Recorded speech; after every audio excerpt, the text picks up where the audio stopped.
Hey everyone, it's Corey, and welcome back to Family Twist, where family secrets are the ultimate plot twist. Today's episode is one that stopped us in our tracks. Lisa's story is raw, complex, and filled with questions so many in the NPE and adoption communities wrestle with. Questions about identity, belonging, and what we're owed when it comes to the truth. In part one of this two-part conversation, Kendall and I sit down with Lisa to unravel the beginning of her journey, which was sparked by a DNA test that didn't just reveal a secret, but cracked open a whole hidden world.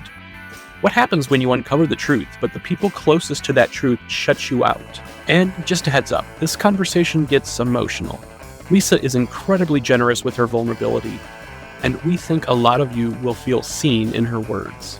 Let's get into it. Lisa, it is lovely to have you here on the Family Twist podcast. Thank you for joining us. Thank you for having me. I appreciate it. Absolutely. So before we get into your story, I would love for you to share with our listeners a little bit of background information on the Voices nonprofit. Yes, thank you. Absolutely. So yes, it's officially called Voices, a BIPOC Adoptees Community. We often just refer to it as BIPOC Adoptees for short. And listeners can find us at that bipocadoptees.org or at BIPOC Adoptees on Instagram. Googling that term probably would get you to us as well. Those links in the show notes. Okay, awesome. And I do like to define what BIPOC means. Sometimes people don't know. So it stands for Black, Indigenous, and other people of color. So we're kind of a collective of adoptees who decided to come together really once. It was started by 3 Korean adoptees. They kind of realized there weren't really a lot of spaces for adoptees, period, which I think you both probably know from all the stories you've heard and from your own experience, Kendall. And we really realized too, we live in the Pacific Northwest. It's a very white place, continues to be even in the year 2025. There's a lot of history in both Washington State and in Oregon around sort of exclusionary laws and things here for Black folks, Chinese folks, like specifically written into law here. So it continues today that we have a pretty small population in terms of people of color, Black folks, Indigenous folks. So we do feel very separated from one another. I think adoptees, there's millions of us in the country, but we don't know walking down the street who each other are. And then we felt like there was this additional layer of separation that was happening for us BIPOC folks too, especially out here in the Northwest, but really especially in the US. And so they just decided, hey, you know what, we know that we could use some community. We know that healing happens in community. And so they started holding essentially these storytelling events. So what they would do is reach out to other BIPOC adoptees and say, hey, would you be willing to get on stage, tell a story, and just kind of help us all heal. We see it as mutual aid. So all of us are volunteers right now. We're very grassroots. We're growing. We're trying to get some more money to be sustainable and actually pay our director and pay folks in certain positions. But up to this point, just kind of all volunteer, really doing this as mutual aid. And it was just from the first storytelling event, it was very, very, very meaningful to everybody in attendance. I got involved with the organization because I myself did a storytelling. I draw and I write. And so I just decided I'm put myself out there kind of thing. Let's do this. And I showed up, did it. And it was just really meaningful, impactful. The organizers I worked with were all super supportive and wonderful. And it's just been this really important part of my healing, which is why I got involved. But that's sort of where the organization comes at kind of mental health healing with. We know adoptees have a higher, unfortunately, rate for things like mental health disorders, suicide, incarceration, substance abuse. These are things I think all adoptees I've talked to have, if not multiple of those things, like myself, at least one, we've experienced depression, anxiety, whatever.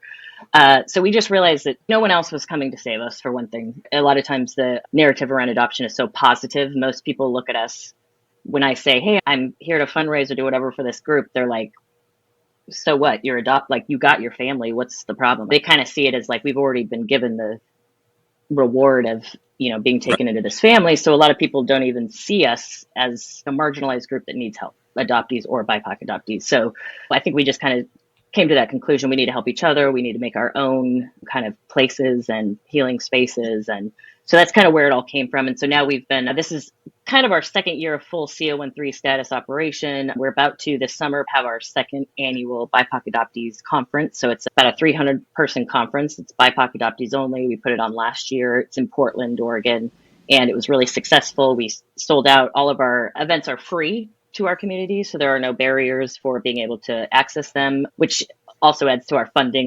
We have a lot of growth to do, but we have been putting on events. We do a couple events every year for the wider community as well. So we are really trying to also educate the wider community about adoptee issues and creating those allies. I feel like what a podcast like this does is getting our stories out there, making sure people understand from our voices what we're going through so that we can build that kind of empathy and knowledge in the population. So yeah, that's what our organization is about. Thank you for letting me go on about that.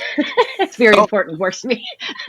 Well, and I think it's an important point to make because I grew up as a white kid around all other white people, and the adoptees that I knew were white. Mm-hmm. And so I feel like I didn't understand the extra layer of complexity that comes into play when people are BIPOC. You know what I mean? And I think about the one kid that I knew growing up who was a person of color but had been adopted by white parents. And it was only by talking to him when I was in middle school or whatever that I understood like that was even more challenging, right? And so that was eye-opening for me, being this little naive kid. So this is so needed, your work. Well, thank you. Yeah. Lisa, I appreciate you bringing up the misunderstanding that a lot of people still have about adoptees and, oh, you should be thrilled, you were saved, you're not an orphan. All of that. Going back 7 years, there was a lot of misunderstanding from us because Kendall had such an amazing experience as an adoptee. And until we started becoming part of the community and started doing this podcast, that he realized that, oh yeah, there is still wound there. Just because it was a wonderful experience doesn't mean that there's not going to be wound or healing needed. So thank you for bringing that up. Yeah, agreed. So can we talk a little bit about your story? Yeah, so I'm a transracial adoptee, meaning that, like the kid you were talking about from your school, I was raised by a white family. I am biracial, so my biological mother is white. My biological father is Black. When I was young, I didn't know why I had been placed for adoption, but I've always known I was adopted. My parents couldn't obviously hide it from me. I don't have the same skin color as them. It's like I had to know. I also have an adopted brother who is biracial Black as well. We are not genetically related, but we're both adopted into the same family. So I did have Black person in the family, which was cool. I didn't really see it that way at the time, but thinking back on it now, I do feel some gratitude for having at least someone else in the household that I could share some what felt like Black cultural things with to a point. Our kind of misguided, I think, often attempts at it, but still, we had each other. So we were raised in Cheyenne, Wyoming. I actually was born there. It's slightly unusual to be born and raised in the same town. If you're adopted, this is like late 70s. I was born in 1979. My biological mother was sent to like a home for unwed mothers. So she was from Omaha, Nebraska, sent to this home for unwed mothers. That's why I ended up just being adopted out in the city. It was supposed to be through Catholic Social Services. For some reason, though, I went into foster care instead, and then eventually was adopted by my family that I grew up with. My biological mother was sent back to Nebraska, so it was like not a concern that we'd like run into each other or whatever. So I think early on, since I knew I was adopted, I understood pretty quickly, and I don't really know how. I definitely realize I'm, like I hear from a lot of adoptees, someone who's very good at dissociating. So I have spent a lot of time trying to go back to remember certain circumstances that happened that caused me to, kind of realize certain things. But I had an understanding of just racial dynamics, and that I definitely understood that I think I must have learned something about enslavement or the history of the U.S. Somewhere in there, I got it in my head that I understood this kind of racial hierarchy. My family didn't talk about it, maybe a little bit later on in life, but I just had this inherent understanding. So I do think that's something that when a lot of adoptive parents who are white might say like, oh, this is a complicated thing to discuss, I know I inherently knew some of this stuff from very early on. So it was probably more challenging to not have it be discussed. Kids are a lot more adept at understanding and picking up on cues, I think, than we give them credit for often. Uh, so yeah, that was something that I'm still kind of trying to figure out. But anyway, born and raised in Cheyenne, Wyoming. I had a father who was definitely very assimilalist. He would just encourage us to be the best at sports, be the best at, education, assimilate, like don't cause any problems. He thought that was the way to sort of our acceptance. He was very, I think, aware that we would be treated differently, my brother and I, but thought that was the solution. My mom went a little bit the other direction. She was supportive of us learning about things like Black history. She was an educator, a teacher my whole life. So she brought me to the library all the time. I'm a library worker now. I love the library. I read a ton. She introduced me to reading. She made a big deal about Black History Month at school every year for her students. She like hung a poster of Malcolm X in our house. We never talked about him, I like to laugh about and point out, but she did hang the poster up. So I like knew who he was and could Wow. go to the library.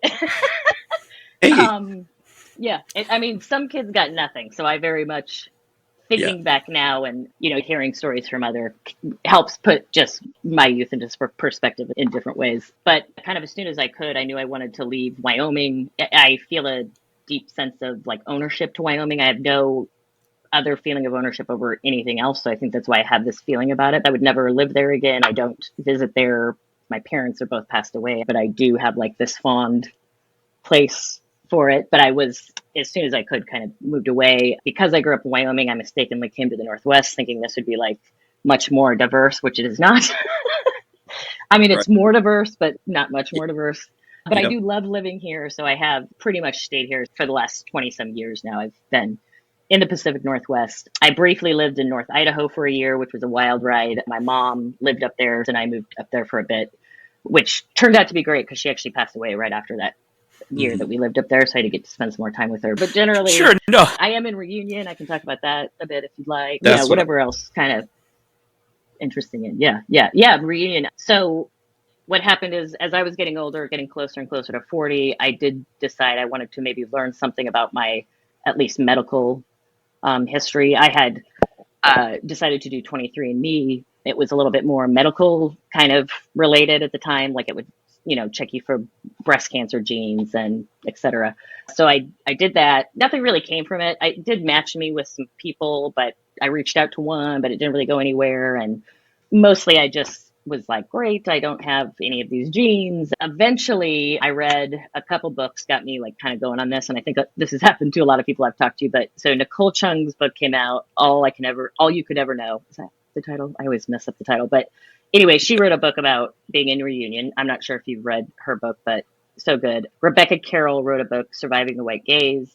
And Susan Devan Harness wrote a book called Bitterroot. And they all came out in the same-ish time frame.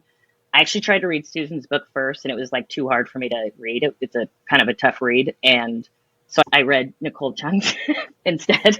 And so it kind of inspired me to like, oh, maybe I should reach out to the Catholic Social Services. They still had an involvement in my adoption, so I thought maybe they'd have some kind of information. They didn't really, except that they told me what I'm going to say was scandalous, and this woman legit called me and was like, okay, let me tell you.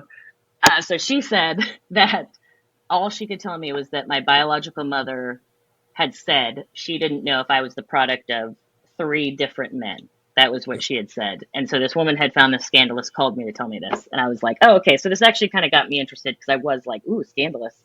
I called my mom, and my mom claimed that she had known this my whole life. And I'm like, why didn't you ever tell me? Like, this is interesting information that you've failed to tell me. My mom was a little kooky, so sometimes I don't know that she really knew this. Sometimes my mom was a Yeah. little kooky about. Anyway, so I proceed to reach out to a woman on 23andMe. She was like, hey, you know what? I don't know anything about this, but I'm gonna figure it out. And I was like, okay, great, thank you. So this woman, who it turns out is, I guess maybe she's my biological mother's cousin. So I don't know what that makes her to me, but like a second cousin, I don't know. Anyway, she reached out to an auntie of mine. My biological mother is from a big Catholic family. This auntie of mine is the oldest, and so she was like, oh, I know exactly who this person is. I know the story, et cetera, et cetera. So we got in touch, me and this woman, and she sort of was able to unfold for me a lot of the story, including confirming for me, which I already felt in my soul, but confirmed for me that I had been relinquished because was not going to be white, which has led me on a lot of just interesting research, but also just talking to other biracial adoptees and realizing how prevalent it was from the 50s through the 80s to relinquish biracial kids globally. And Mm-hmm. I had no idea what a place in history I was kind of taking part in, which is both interesting but also like fucked up, basically, for lack of a better term. Anyway, that was kind of an interesting thing to find out and confirm for me. It's led to me being very angry with her family. I don't talk to them anymore. I have cut them off. My biological mother didn't want to talk to me anyway, so that was never an issue. But this auntie of mine really wanted to keep in touch with me. I found out that, I was relinquished because I was not going to be white. But the same year that I was born, like within the same time frame, my own grandmother had a child. So I have an uncle, Philip, who's like my same age. And then this auntie who I was talking to, she was also pregnant, had a child that same year. So they had 3 children born in their family, and I'm the only one they got rid of, which just made me like so angry. To this day, I'm so angry about it. I can't. I know it's something I'll have to like work through at some point, but I'm just like angry about it. So I don't talk to them. I just find them to be like racist jerks, basically. So um, now my biological father doesn't want to have anything to do with me either. But by knowing his name, I was able to find out that he had 2 brothers and a sister. And I have since now been in contact with and spent time with their kids. So, like, my generation of folks, I have multiple cousins. 3 of them grew up in Portland, Oregon, which is near where I live now. I live in Vancouver, Washington. I lived in Portland for a long time, and these women all grew up here. A couple of them live in Florida, but anyway, I've been in contact with and spent time with, like I said, these cousins here, which has been really cool. They've been just so welcoming. Like, they didn't take even a beat to welcome me into their lives. They had no problem doing that. My biological father, they don't really know very well. He's not super connected to the family. So they were like, we don't even know. They're like, at this point, they're like, we've met you more than we've ever met your biological dad. Like, this guy is just not, he's like out in the wind. Um, I've also found out I have, from my biological father, at least 3 other siblings that I've learned of, and my biological mother has 1 child. So I do have multiple siblings that I'm learning about. Um, it's harder for me for whatever reason. I think I could probably get into the psychology of this, but it's harder for me to kind of accept or interact with my siblings versus none of them are adopted. I have a harder time kind of interacting with my siblings. One of them is a woman, my sister. She and I talk the most. She has a child. I've seen pictures of her daughter, and we talk a little bit. I don't know where that's going to go, but my cousins here, I feel the most like close with, and one in particular, we spend quite a bit of time together and have really integrated into each other's lives. Oh, I that's spent great. Christmas this year with them and things like that. So yeah, Oh, yeah. Appreciate 'cause, you bringing that up. well, I feel fortunate to feel close to, 3 of my siblings, but the other 3, not so much. So, Mhm. it is what it is, and no judgments. Everybody's situations were different. And, I thought I would really connect a lot. So my dad got my mother pregnant and then quickly got a second. And I was about to say woman, but they were girls. My brother Todd was also given up for adoption. So Oh, I thought he and I could really yeah. bond over that. But we did, but we don't talk about it a lot. But he's Yeah, a that great is guy. I interesting. haven't gotten to talk to him as much about that as I want to. Well, I just want to give a shout out to your cousins, sending out the love to them. And I think that's something that we really didn't think about too much before we started this podcast, but we've had lots of stories about how the cousins are like, no judgment, your family, I'm so, and, I think as we get to, I'm the oldest kid. And so I wasn't super close with my cousins growing up just because I was a bit older, but once you become an adult, I think it's important that we continue to embrace these relationships, and definitely the cousins on my mom's side, we try to get together when we can. My cousin Sean, who was living here, with his fiance for a while, and we got super, super close. I mean, yeah. And so anyway, all love to the cousins. Yes, that's very cool. Yeah, I agree. And the cousins have just been, even some of farther out sort of second cousins have reached out to be like, what can we help find out? And just instantly like, hey cousin, what can we do? And I'm like, oh, I know. very nice. It is nice. Yeah. So a couple of things that you mentioned, I want to go back to. First off, thank you for continuing the library arts. It's so important, especially today. Shout out for you there. There's a lot of things that are going on that make these troubling times, but definitely like book banning and all that is just ridiculous. So thank you for the field. Absolutely. Thank you. And as a writer and an illustrator, are you using your journey as sort of an experience for writing and your art? Thank you for that question. First, I will say about libraries, agreed. So important, I think, just for everyone. But I do think about myself as a child wanting access to information that I would have otherwise not had access to. I hear that from a lot of adoptees, including stuff like people talking about going to the library to see if maybe they can use a phone book. I think even in you've talked about that, Glenn, in an episode, but I used to do that kind of stuff too. And I didn't even know what I was looking for, honestly, but just being able to have access to things like that.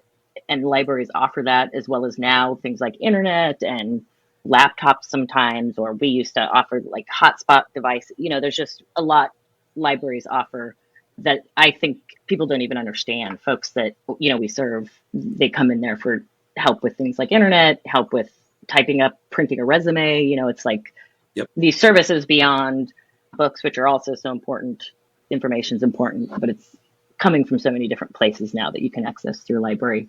That's awesome. And I want to shout out here in Southwest Washington, Oregon, there's a library specifically for adoptees and former foster youth. It's called the Oregon Post-Adoption Resource Center. And they have many resources, and it's a broader thing besides just the library. But within that resource center, they have a library that contains all manner of books around both identity, emotion, so not just adoptee experiences, but just things you might want to talk through with your kids or adults or young folks about identity, adoption. And what's cool is they have an e-library, but they also will mail books around the state and to Southwest Washington to get to folks who need to get to it. So a lot of people live too far from a library, let's say, or things like that. So yeah, it's a cool service that they offer that I feel like would be neat to see on like a national level or something. Nope. Absolutely. Who knows with today's, climate. Right. Yeah. If you could talk a little bit about your art, that's what's always, we actually interviewed someone yesterday in Australia who has poems and actually started writing songs about his experience. Oh, cool. And which is just, I love hearing how people's journeys inspire their art.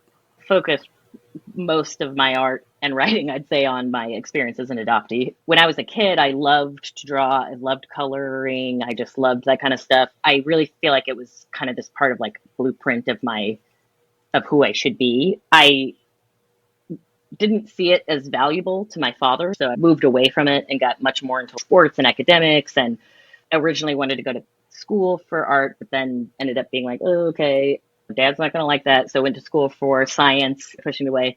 The pandemic happened. I have no job. We're quarantined. And I love to send mail to people. And I just started drawing postcards and sending them to people. And it kind of started with me doing that just as a reminder that I was like, oh, wow, I used to draw and I like doing this. I had all these hours to spend sending postcards, and it was fun to brighten someone's day. I kind of started there, and then I started doing these postcards. I called them postcards for justice. So I drew these political cartoons and I was selling them, raising money for anti-racist educators and encouraging people to mail them to police departments and your representatives and your mayors and whoever. Just advocate for Black folks' social issues kind of stuff.